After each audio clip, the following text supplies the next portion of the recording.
Sejam todos muito bem-vindos ao canal Exatamente. Meu nome é Diego e eu vou ajudar vocês com a parte de física. Bom, e como primeira aula de física, eu escolhi logo fazer uma introdução a ela. Afinal, é sempre importante a gente ter uma introdução a um determinado estudo, porque tem certos conceitos iniciais que a gente tem que ter consciência antes de estudar alguma coisa, porque vai facilitar muito lá para frente. Por exemplo, quando a gente vai estudar psicologia, sociologia, filosofia, química, qualquer outra ciência, a gente tem sempre que saber o que é que a gente está estudando antes de começar a estudar o conteúdo bruto mesmo, certo? A gente tem que saber o que é aquela ciência, o que é aquele estudo, o que é aquela área do conhecimento quer com aquilo, porque toda área do conhecimento ela quer alguma coisa com todo aquele conteúdo acumulado, com toda aquele bagagem de conhecimento, eles querem chegar em algum lugar e saber onde eles querem chegar facilita e muito o caminho que a gente vai seguir quando a gente estiver estudando alguma coisa, certo? Então, como a primeira aula de introdução à física, eu decidi apresentar para vocês o que é física, o que ela estuda, qual o objetivo dela, decidi apresentar também como que ela começou e como que ela se desenvolveu ao longo dos anos. Mas vai ser uma coisa bem resumida mesmo, eu não vou me prolongar muito nessa parte, eu vou dar um resumo bem resumido mesmo da história, só falando os principais nomes, os seus principais feitos, certo? Alguns de vocês podem até sentir falta de uma coisa ou outra, mas foi realmente intencional para fazer algo bem curto. E por último, eu vou falar sobre as áreas da física. Afinal, a física ela está dividida em áreas, certo? E cada área tem suas características únicas, suas características principais, certo? Isso. E ter uma noção das áreas da física vai facilitar também seus estudos lá na frente. Então, voltando aqui, vamos começar a falar sobre o conceito de física. O que é física, o que é que ela estuda, qual que é o objetivo dela, certo? Como eu falei, toda área de conhecimento tem um objetivo, uma pergunta que quer responder, um problema que quer resolver e etc. E a física não é diferente. Física é uma palavra que deriva do grego e significa natureza. O que ela estuda são os fenômenos naturais. Só que como assim fenômenos naturais? Porque essas palavras elas podem nos dar um entendimento errado se levarmos para a compreensão mais popular delas. Quando alguém fala natureza perto de mim, etc., sempre me vem à mente imagens de florestas, animais, etc. Só que não é nesse sentido, não é no sentido biológico da natureza. É mais no sentido universal dela, no sentido mais do funcionamento do universo. Com fenômenos eu não quero dizer algo espetacular, algo esplêndido, algo maravilhoso. Não, não. Fenômenos pode ser qualquer coisa para a física. Então, é qualquer evento natural, qualquer acontecimento natural, qualquer acontecimento do nosso universo, seja ele simples ou complexo, pode ser um evento tão comum em nossas vidas que a gente nem sequer se dá conta de perguntar sobre ele. Por exemplo, a queda dos corpos. Isso é algo tão comum que a gente nem se pergunta sobre isso, a gente nem se questiona a respeito, mas não deixa de ser um fenômeno físico, deixa de ser um fenômeno da natureza. Porque faz parte da natureza as coisas caírem e isso é também um fenômeno, por isso é um fenômeno da natureza, certo? Agora tem que deixar claro, porque toda a área do conhecimento tem seus fenômenos ali, né? Tem seus acontecimentos ali, tem os fenômenos sociológicos, tem os fenômenos químicos, como tem aqui, tem os fenômenos físicos. Eu achei importante mais demonstrar a diferença entre fenômenos físicos e fenômenos químicos. Achei mais importante mostrar para vocês a diferença entre essas duas coisas. A diferença é basicamente o seguinte: fenômenos químicos elas vão alterar a estrutura da matéria de tal forma que ela não dá para retornar a ser o que era antes. Enquanto que fenômenos físicos não. Fenômenos físicos ela pode alterar a matéria de forma que é reversível aquilo. Exemplos. Vamos dar um exemplo aqui. Quando você frita um ovo, por exemplo, aquilo ali é um fenômeno químico. Por quê? Enquanto a gema está mole, a clara está mole ali, ela está num determinado estado. Depois que você frita, ela vai para um outro estado. E depois de frito, ela não dá para retornar ao estado anterior, de quando a gema estava mole, de quando a clara estava mole. Já um fenômeno físico, como você congelar a água e fazer ela se tornar gelo, isso é reversível, pois depois que a água ela se torna gelo, se torna um cubo de gelo, dá para ela retornar a ser água quando ela descongela. É um fenômeno reversível, ela vai e volta, enquanto que um fenômeno químico, ela altera a estrutura da matéria de forma que não dá para retornar ao seu que era antes. Então, a física ela é basicamente isso que ela estuda. Ela estuda os fenômenos da natureza que nada mais são qualquer acontecimento ou evento do nosso universo, seja ele um evento simples ou um evento complexo. Mas fiquem atentos aos fenômenos químicos e físicos. Os químicos eles alteram a matéria, os físicos não. Bom, vou apagar aqui o quadro e agora falar um pouco sobre a história da física, como que ela começou e se desenvolveu.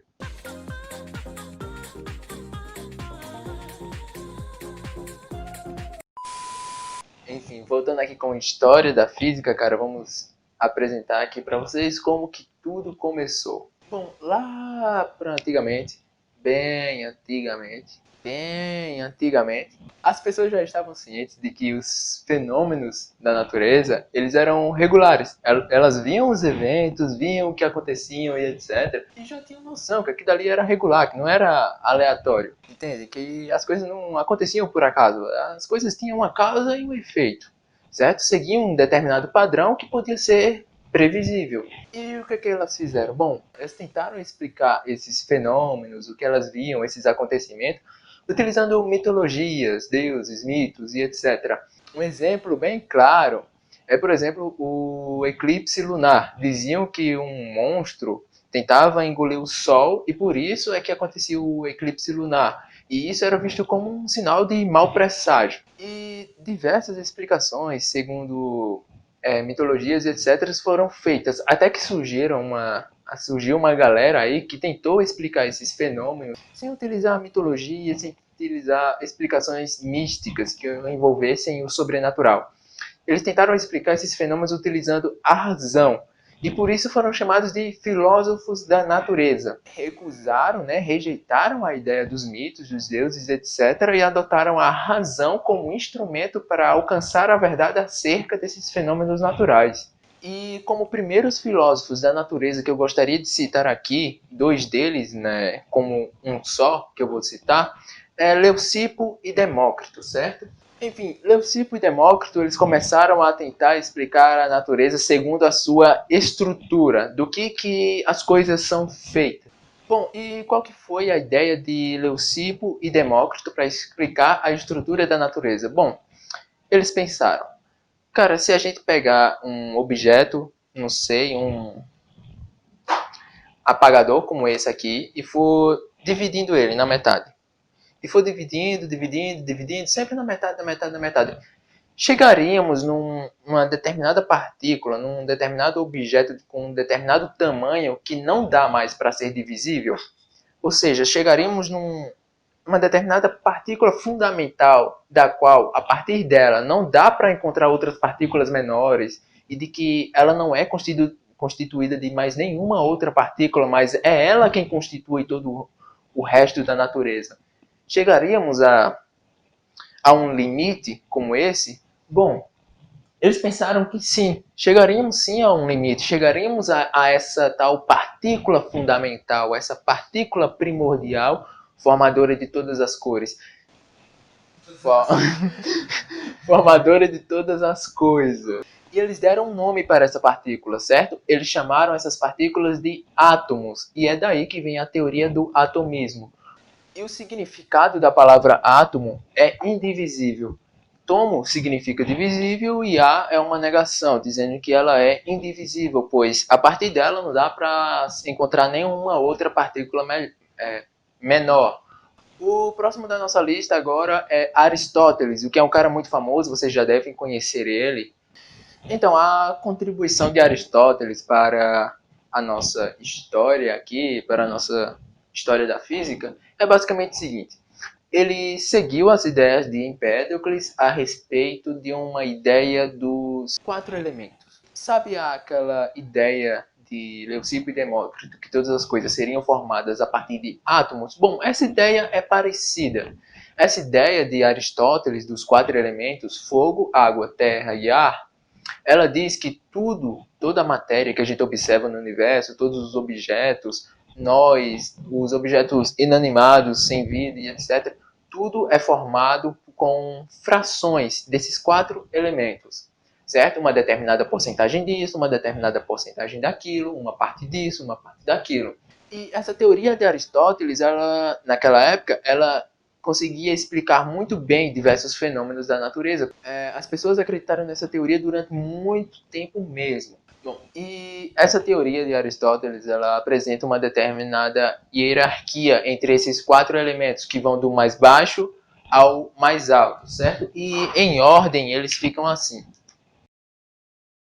O mais baixo de todos é a terra. Logo em seguida vem a água, o ar e por último o fogo lá em cima, certo? Mas o que essa hierarquia significa? Por que existe essa hierarquia entre esses 4 elementos? Porque essa hierarquia ela era fundamental para explicar o fenômeno das coisas caírem ou as coisas subirem. Pois pensa comigo, esse lápis aqui ele é sólido, ele apresenta então mais porcentagem de terra do que água, ar e fogo. E como a terra ele está abaixo na hierarquia, é o seu lugar natural, ela tende a voltar para o seu lugar natural, que é embaixo. E isso explica a queda dos corpos. Já o fogo, por que ele é sempre apontado para cima, ele sobe, por que fumaça também, que tem bastante porcentagem de ar, ele sobe, é explicado segundo essa hierarquia aqui também, pois esses elementos eles tenderiam a voltar para o seu lugar natural segundo a maior porcentagem de cada um deles. O próximo da vez agora é uma figura um tanto quanto interessante e esquisita também. O nome dele é Arquimedes. Vocês provavelmente já devem ter ouvido falar desse cara. Então, Arquimedes, ele era um cara que desde sempre ele foi obcecado por matemática, principalmente por geometria. Ele vivia desenhando na areia ali, uma hora ou outra, ele vivia desenhando fórmulas geométricas, etc., tentando resolver problemas, etc., e sempre estudando isso. Só que Arquimedes ele tinha um problema, ele não gostava muito de tomar banho. Sim, ele era tipo cascão, ele realmente não gostava muito de tomar banho. Ele ficava tão envolvido com suas fórmulas, com seus desenhos, com seus estudos, etc., que às vezes ele tinha que ser levado à força para as fontes públicas para tomar banho. E mesmo assim, chegando lá, ele continuava a desenhar no seu próprio corpo fórmulas e desenhos geométricos e etc. E em um de seus raros banhos, pensando sobre um problema que um rei tinha lhe proposto, de descobrir se uma coroa ela era 100% de ouro ou se havia ali no meio uma determinada quantidade de bronze, ele percebeu que quando ele entrava na água, deslocava uma determinada quantidade de líquido, e quando ele mergulhava a coroa na água, também deslocava uma quantidade de líquido. Estabelecendo uma relação entre esses dois fenômenos, ele conseguiu chegar ao que hoje conhecemos como o princípio de Arquimedes. E tendo descoberto isso naquele momento, mesmo nu, ele saiu às ruas gritando Eureka. Sim, ele era naturalista, talvez. Não sei, mas ele saiu nu às ruas gritando Eureka. Assim, ele era meio doido da cabeça. Alguém que não toma banho tem um parafuso a menos. Tomem banho, bebam água e não usem drogas.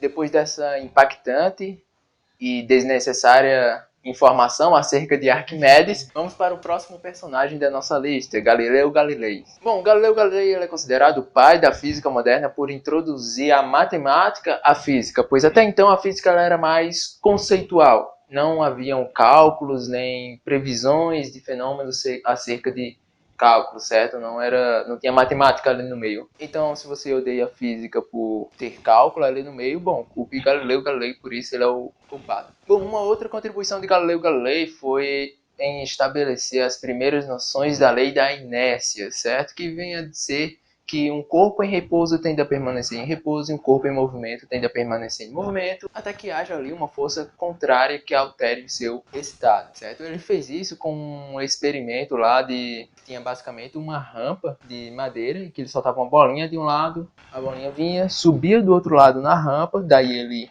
lixava a rampa, deixava ela mais lisa, e quando ele soltava a bolinha de novo, ela ia mais alto, e quando ele deixava mais lisa, que soltava a bolinha de novo, ela ia mais alta ainda. Um outro experimento dele foi acerca da Torre de Pisa, em que ele conseguiu demonstrar que os corpos, independentes de sua massa, eles conseguiam chegar ao mesmo tempo no chão. certo? Tipo, um corpo de 5 quilos e um corpo de 1 quilo, eles caem ao mesmo tempo e chegam ao mesmo tempo no chão. Isso não altera em nada o tempo de queda deles. Uma outra contribuição de Galileu Galilei foi acerca das lentes que ele mesmo produziu na época dele, que ele queria observar o céu, queria observar os planetas e etc. E as lentes da época dele não eram suficientes para isso. Então ele teve que produzir suas próprias lentes. Ele aumentou o seu poder de observação em mais de 20 vezes em comparação às lentes daquela época, permitindo que ele observasse os planetas e o seu sistema solar e chegasse a defender o modelo heliocêntrico. A próxima figura da nossa lista é Johannes Kepler, do ano de 1571. Bom, o Kepler estudou toda a sua vida em colégio protestante e sempre foi obcecado por matemática, principalmente pela parte geométrica dela. Ele via nas formas geométricas a perfeição de Deus e ele era muito obcecado por isso. Com o passar do tempo, na sua fase adulta, ele se tornou professor de matemática e daí ele tentou elaborar uns modelos heliocêntricos que descrevessem o movimento dos planetas, certo? Pois ele sempre tentava utilizar formas perfeitas para descrever os seus movimentos, mas ele sempre era frustrado por não conseguir descrever eles de maneira precisa, não conseguir condizer com a realidade. Em determinado momento, meio que por acidente, ele pensou: eu vou tentar aqui uma fórmula para uma elipse, que é um formato geométrico que é basicamente um círculo achatado dessa forma aqui. É meio que um círculo achatado. Ele tentou a fórmula para uma forma geométrica como essa e deu certo. Finalmente, as observações das trajetórias que os planetas seguiam ao redor do Sol eram compatíveis com esse modelo matemático aqui, com essa forma geométrica, em que o Sol ele seria um dos focos e o planeta ele seria o que segue essa trajetória aqui, ó, de círculo achatado. E com isso ele desenvolveu o que hoje chamamos de as três leis de Kepler, onde a primeira lei é a respeito da trajetória mesmo do planeta, que fala que um planeta ao redor do Sol ele segue uma trajetória de elipse, sendo o Sol um de seus focos. A segunda lei de Kepler é a respeito da velocidade areolar, que um planeta ele varre áreas iguais em tempos iguais. E a terceira lei de Kepler, ela fala que o tempo de translação do planeta ao redor do Sol é proporcional aos raios médios da elipse.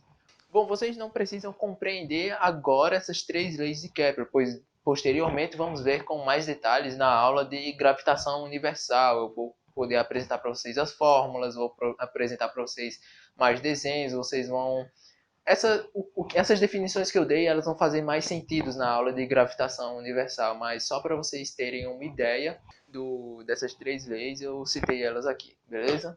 Bom, o próximo da vez é também alguém muito conhecido, alguém que eu gosto bastante.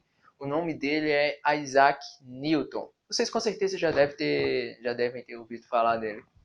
Bom, Newton ele é responsável por estabelecer os fundamentos da mecânica clássica. A mecânica clássica é uma área da física responsável por estudar o movimento dos corpos. Bom, e outra contribuição de Newton acerca da gravidade, certo? Com aquela velha historinha que todos nós conhecemos, de que a maçã caiu sobre a cabeça dele. Só que ele começou a refletir sobre uma coisa simples assim mesmo. E a conclusão a que ele chegou é que na maçã age uma força chamada força gravitacional que é proporcional à sua massa e que isso faz ela ser atraída para a Terra. Daí Newton ele pegou essa ideia de que os corpos eles são atraídos um pelo outro em função de sua massa e não aplicou elas apenas aos corpos aqui na Terra, mas nos corpos em geral, nos planetas, nas estrelas, no próprio Sol aqui e os planetas que giram ao redor dele. E ele descobriu que essas forças, tanto essas que fazem as coisas caírem aqui na Terra, quanto as forças envolvidas no movimento giratório desses planetas, elas estavam relacionadas de alguma forma. Foi aí que ele desenvolveu o que chamamos hoje de gravitação universal, que vamos estudar mais para frente também, como eu falei na parte de Kepler. E agora, por último, mas não menos importante, vamos falar de um cara muito famoso que provavelmente muitos de vocês já devem conhecer ele, ou se não, todos vocês já devem conhecer ele. É o famoso Albert Einstein. Einstein ele contribuiu para a física com a sua famosa teoria da relatividade geral, que vem a ser uma teoria que é meio que um complemento das contribuições de Newton, pois Newton ele conseguiu descrever matematicamente muito bem as forças envolvidas nos movimentos dos corpos celestes e terrestres, mas ele não explicou de maneira teórica e mais conceitual o porquê que essas forças agiam desse jeito. E é aí que entra Einstein, dando uma explicação um pouco mais completa do que a de Newton. E não só isso, mas ele também fez alterações em determinados conceitos, por exemplo, conceitos que eu vou explicar posteriormente, mas só para dar uma adiantada aqui, segundo a teoria de Newton, ele dizia que o tempo e o espaço eram absolutos. Com a teoria da relatividade geral de Einstein, esses conceitos eles foram por terra e foi provado que, na verdade, tempo e espaço não são mais absolutos. Fora pequenas alterações também nas equações de Newton, ele fez para que elas ficassem mais precisas, pois as equações de Newton elas funcionam muito bem para baixas velocidades. Nós podemos utilizar muito bem Newton quando lidamos com problemas mais simples e baixas velocidades do nosso dia a dia. As equações dele funcionam perfeitamente. Agora, quando lidamos com movimentos de altas velocidades, eu quero dizer próximas da velocidade da luz, as equações de Newton elas já começam a falhar. E é aí que nós utilizamos Einstein ao invés de Newton, certo? Então é por isso que Einstein ele é um gênio, ele foi bem mais preciso do que Newton. Só que Einstein ele não chegou a ganhar o prêmio Nobel por isso. Ele não chegou a ganhar o prêmio Nobel pela teoria da qual ele é mais famoso. Na verdade, ele chegou a ganhar o prêmio Nobel por uma teoria da qual ele não é tão famoso assim, que é a teoria do efeito fotoelétrico. Pois sabia que a luz, ao bombardear um determinado material, ao atingir um determinado material, a luz ela fazia retirar certos elétrons desse material, principalmente os metais, e as pessoas não sabiam por quê. E com a teoria do efeito fotoelétrico de Einstein, de que a luz era composta por fótons de energia, e esses fótons de energia, com sua energia, é que faziam arrancar esses elétrons desses materiais, foi que ele ganhou o prêmio Nobel. Essa é a história da física de maneira bem resumida, de maneira bem simples. Eu só dei realmente as principais contribuições aqui de todos. Eu tentei não me prolongar muito, eu realmente me esqueci de uma coisa ou outra, deixei uma coisa ou outra de lado. Quem aí já deve conhecer um pouco da história de um ou de outro vai notar que eu deixei de falar de uma coisa ou outra, mas é para não prolongar muito, para não ficar muito longo. Então, vou apagar aqui o quadro e o próximo tópico agora é falar um pouco sobre as áreas da física.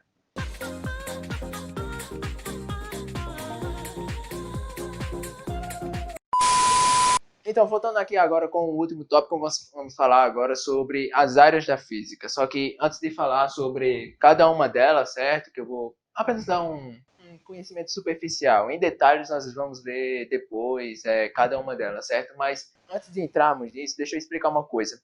Eu expliquei que física é a ciência que estuda os fenômenos da natureza, certo? Só que para cada fenômeno não existe apenas uma explicação para ele, certo? Na verdade, existe um conjunto de fenômenos que têm características em comum e por isso elas fazem parte de um mesmo grupo e para esse mesmo grupo existe uma determinada teoria única que explica todos os fenômenos ali envolvidos, com base nessa característica única. Afinal, essa é a maneira que a nossa razão tem de organizar as coisas à nossa volta. Tendemos sempre a separar aquilo que é diferente e juntar aquilo que é igual, certo? Juntar o semelhante. E é assim que a nossa razão funciona. E na física não é diferente. Para a gente organizar ela de uma maneira que seja mais fácil de compreender, afinal, a física, como eu expliquei antes também, ela tem uma questão que ela quer resolver, ela tem um problema que ela quer resolver. E uma maneira muito simples de você resolver o problema, quer dizer, na verdade, a melhor maneira de você resolver um problema é você dividir ele em partes, e daí você resolve cada parte, e daí você resolve todas elas juntas por final. E com a física é a mesma coisa, ela foi separada em partes porque é uma maneira muito mais simples e é também da maneira que o nosso universo funciona. A mecânica clássica é uma área da física que vamos estudar no primeiro ano do ensino médio, certo? As demais, termologia, óptica e ondas, veremos no segundo ano do ensino médio e, por final, No terceiro ano veremos eletromagnetismo. Bom, mecânica clássica é uma área da física que vai explicar todos os fenômenos naturais que têm relação com o movimento, certo? O movimento dos corpos é um fenômeno que é estudado em mecânica clássica. E daí nós vamos estudar tanto o início do movimento, certo? O que provoca o movimento enquanto ele acontece, quanto o que provoca o fim do movimento. Vamos estudar até o próprio repouso dele, ou seja, nem o próprio estado de movimento, até o próprio estado de repouso nós vamos estudar aqui em mecânica clássica. E isso serve tanto para os objetos sólidos, líquidos ou gasosos. Em termologia, eu costumo dizer que é basicamente mecânica aplicada às partículas, pois o estudo dos efeitos relacionados à temperatura é basicamente isso, já que a definição de temperatura é o grau de agitação das moléculas, é o quão agitadas elas estão, é o quanto que elas se mexem, certo? E se mexer é movimento. Então, é basicamente mecânica clássica aplicada às partículas. Se mexer é movimento. Se mexer é movimento, cara. Então, os fenômenos envolvidos aí, todos os fenômenos envolvidos à temperatura, tanto a medição de temperatura, a quantidade de calor envolvida dentro de um corpo, a transição desse calor, o trabalho realizado numa transformação física, todos esses fenômenos nós vamos estudar em termologia. E depois de termologia, nós vamos ver ainda no segundo ano o estudo da óptica, mais especificamente a óptica geométrica. Por que vamos estudar a óptica geométrica? Porque a luz, ela segue, certo? A sua trajetória, o caminho que ela percorre, ela segue leis geométricas.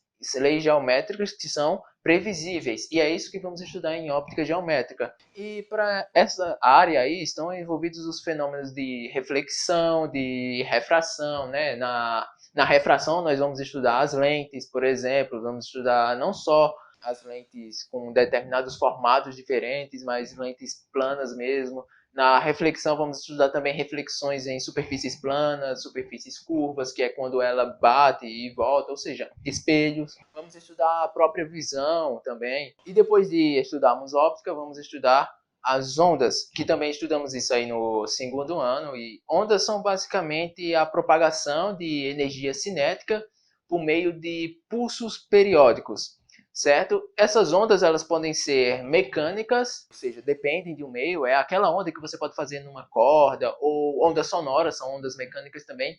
E também tem as ondas eletromagnéticas, como a própria luz, e as ondas de rádio, por exemplo, são ondas eletromagnéticas, e essas não precisam de um meio. Por exemplo, o Sol, quando ele emite luz e chega até aqui na Terra, não tem um meio ali, ela se propaga pelo vácuo, porque é uma onda eletromagnética, ela não necessita disso para se propagar, certo? E por último, vamos estudar no terceiro ano já o estudo do eletromagnetismo, que é um estudo dos fenômenos elétricos e dos fenômenos magnéticos, onde vamos analisar o estudo das cargas em repouso, estudo das cargas em movimento e uma relação entre a eletricidade e o magnetismo. Bom, e por último, mas não menos importante, vamos falar sobre física moderna, da qual eu não precisei nem citar, pois vamos ver um negócio bem superficial mesmo por cima desses assuntos. Em física moderna, como o próprio nome já diz, vamos abordar os assuntos mais atuais da física, ou seja, do século XX para cá.